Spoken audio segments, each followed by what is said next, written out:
আইন হাতে তুলবে কেন? তাহলে তো তৃণমূলের বিজেপি সমান হয়ে গেল। দাদা জনগণের আমাদের তো বিএনএস আছে, ভারতীয় ন্যায় সংহিতা, এবং সংকল্পপত্র ঘোষণার দিন আমাদের নেতা অমিত শাহজি বলেছেন যত অত্যাচার হয়েছে কমিশন ঘোষণা, সব কেস রিওপেন হবে।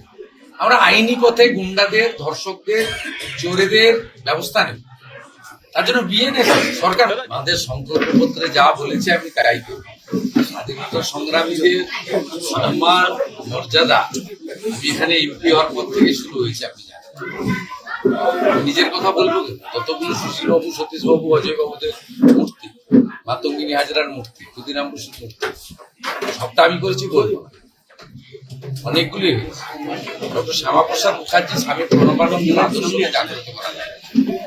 তারা বাঙালি হিন্দুদের হোমল্যান্ড দিয়ে গেছিলেন, আর যত হাত ছাড়া হয়ে যাচ্ছে, জনগণ সঠিক সময় বদলে দিয়েছেন। দায়িত্ব বিরাট, কাজ করতে হবে।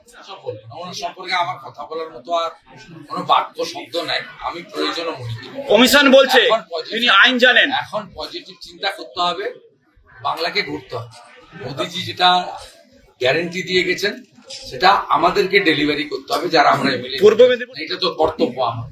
কাল ভবানীপুরে গেছিলাম, আজকে এখানে গেছি, আবার 10 তারিখে ভবানীপুরে যাব, এবং সবার কাছে যেতে হবে। অনেক রাত জেগে, দিন রাত এক করে, অনেক কঠিন পরিশ্রম করে আমাদেরকে এই সাফল্য করেছে। তাদের সঙ্গে গিয়ে হাত মিলিয়ে একটু নমস্কার, প্রতি নমস্কার, একটা লাড্ডু খেলাম, খাওয়ালাম, এটুকু না করলে তো মানে তৃণমূলের সঙ্গে বিজেপির কোনো তফাৎ থাকে।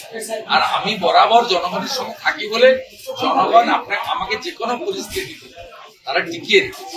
ফাইনালি তো জনগণ। কোনো মন্তব্য করবো দাদা কোনো মন্তব্য করবো না, দয়া করে এই ধরনের প্রশ্ন করবো না। আছে তো টুকটাক তো গুন্ডা, বদমাইশ, বেআইনি অস্ত্র আছে।